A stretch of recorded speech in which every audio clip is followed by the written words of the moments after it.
नमस्कार, मैं आफाक अली खान और आप देख रहे हैं मैनपुरी लाइव न्यूज़। 2022 के विधानसभा चुनाव में आज हमारी मुलाकात जो है भोगांव विधानसभा से आलोक किशाक के है। इनके पिताजी 2 बार विधायक रहे समाजवादी पार्टी से और राजनीति ने घुट्टी में मिली। घुट्टी कामयाब भी रही, लगातार ये भी 3 बार विधायक रहे, लेकिन पिछले 2017 में चुनाव हार गए थे। मंत्री जी, बहुत स्वागत आपका हमारे चैनल में। आप सबका भी स्वागत है। आप पिछली बार चुनाव हार गए थे 2017 में, उससे पहले लगातार आप 3 बार विधायक रहे हैं। आपके पिताजी भी 2 बार विधायक रहे। पिछली बार ऐसा क्या हो गया कि आप हारे? अब वो समझ नहीं पाए, हम लोगों का थोड़ा कम्युनिकेशन नहीं हो पाया, इसलिए वो चलिए दिन निकल गए। लेकिन आज समाजवादी पार्टी पूरे प्रदेश में माननीय अखिलेश यादव की लहर चल रही है।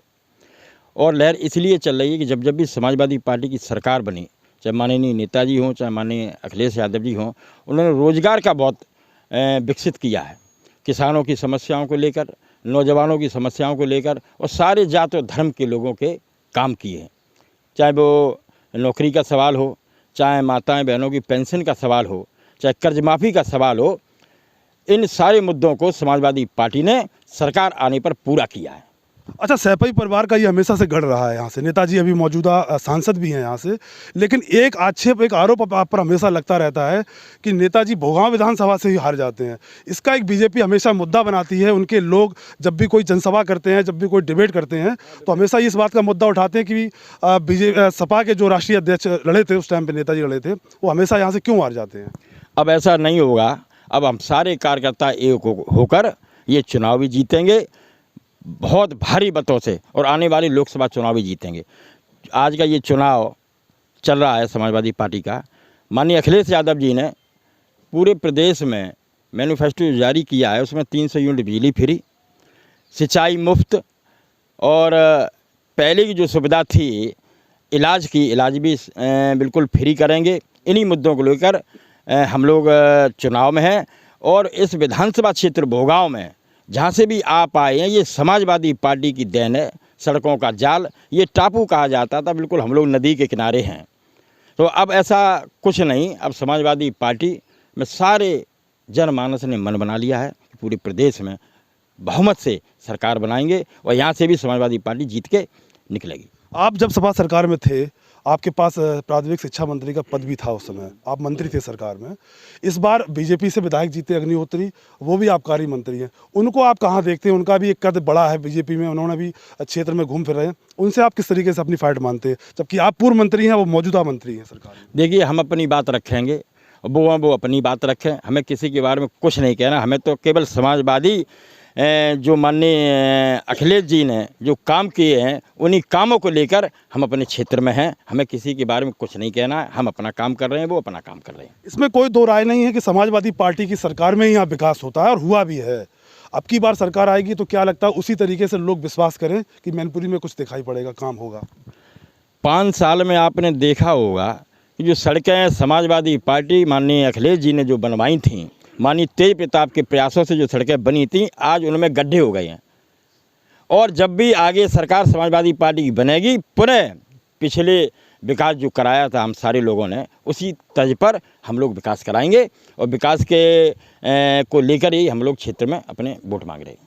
अच्छा, आप चूँकि राष्ट्रीय अध्यक्ष भी मैनपुरी आ चुके हैं चुनाव लड़ने के लिए, क्या लगता है कि मामला गर्म रहेगा? आपके ऊपर भी कोई प्रेशर है? ये सवाल हमने कल राजू यादव जी से ही पूछा था, जो सदर विधायक है। दिमाग में कोई प्रेशर तो नहीं है? देखिए, हम लोग मैनपुरी वाले बहुत सौभाग्यशाली हैं। हमारे पार्टी के राष्ट्रीय अध्यक्ष जी करहल विधानसभा जनपद मैनपुरी से लड़ रहे हैं। हमें तो बहुत मजबूती उनसे मिल रही है। जो आपने कहा वो ऐसी कोई बात नहीं है। हम लोग उनके नाम को लेकर घर घर गांव-गांव जा रहे हैं, और हम लोगों को उनके लड़ने से हम लोगों को बहुत फ़ायदा मिलेगा। हमारे सारे कार्यकर्ता एक होकर करहल भी जाएंगे, पूरे जनपद में जा रहे हैं, और समाजवादी पार्टी को इस बार यहाँ से 4 सीटें जिताकर भेजेंगे। अच्छा, संजीव यादव नाम जैसे ही आपने सुना होगा, आप समझ गए होंगे बात क्या है। उन्होंने जो कहा है राष्ट्रीय अध्यक्ष के लिए, आपके लिए, उन शब्दों को आप किस तरीके से लेते हैं? क्योंकि वो लगातार वो वीडियो अभी भी वायरल हो ही रहा है, जो शब्द उन्होंने बोले थे, तमाम प्रदेशों में भी वो वीडियो पहुंचा है। लोग उन्हें दूसरा निरहुआ कह रहे हैं। राष्ट्रीय अध्यक्ष की एक अलग पहचान है, वो हमारे देश के नेता हैं। ऐसे छोटे पूरे लोग कहने दो, उनसे कोई मतलब नहीं ना, हमें उनके बारे में कोई टिप्पणी करनी है। इतने बड़े नेता जो प्रदेश के मुख्यमंत्री रहे हों और कई बार सांसद रहे हों, उनके बारे में उन्होंने ये शब्द कहा है, वो अच्छा नहीं है, अशोभनीय है। ये नहीं कहना चाहिए, उनको माफ़ी मांगनी चाहिए माननीय राष्ट्रीय अध्यक्ष जी से। और सबसे पहले समाजवादी पार्टी ने ही उनको चेयरमैन बनाया था, ये बातें नहीं कहनी चाहिए। देश के नेता हैं और नेताओं के बारे में अगर ऐसे लोग कहेंगे तो मेरा मानना है कि ये अच्छी बात नहीं है। मंत्री जी, राजनीति आपको विरासत में मिली, आपका समाजवादी पार्टी में एक लंबा अनुभव रहा है, आपके पिताजी का भी अनुभव रहा है, क्या लग रहा है कितनी सीटें आ रही हैं और सरकार बनना लगभग तय है कि कोई विरोधाभास है किसी तरीके का? कतई 1% भी कोई विरोधाभास नहीं है। समाजवादी पार्टी, जैसा माननीय अखिलेश जी ने कहा है कि हम 400 सीटें लेकर समाजवादी पार्टी की सरकार बनाएंगे, और वो ही माहौल पूरे प्रदेश में है। अभी विगत दिनों जब रथ द्वारा वो चल रहे थे तो आपने भी देखा होगा, मैनपुरी में आए थे, आम जनमानस सड़कों पे, कोई परवाह किसी ने नहीं की वो कौन किस धर्म के हैं, कहाँ के हैं, ऐसा कुछ नहीं। सड़कों पे हुजूम निकल पड़ा था। उनको जनता ने ठान लिया है प्रदेश का मुख्यमंत्री बनाने के लिए। उनसे बढ़िया कोई मुख्यमंत्री ये प्रदेश नहीं चला सकता है। चलिए ठीक है, आलोक शाक्य थे हमारे साथ में, इनके पिताजी 2 बार विधायक रहे हैं और ये भी 3 बार विधायक रहे हैं। हालांकि जब उनको सीट मिलने वाली थी तो तमाम कयास और विरोधाभास जताए जा रहे थे। उनका कहना है कि मैं किसी की बातों में पड़ना नहीं चाहता हूं, जो राष्ट्रीय नेतृत्व का जो दायित्व दिया गया है उनको, वो जनता और समाज तक पहुँचाना और सरकार को लेकर आना, और सरकार आ भी रही है, ये उनका कहना। हालांकि वो समय बताएगा। आफाक अली खान, मैनपुरी लाइव न्यूज़।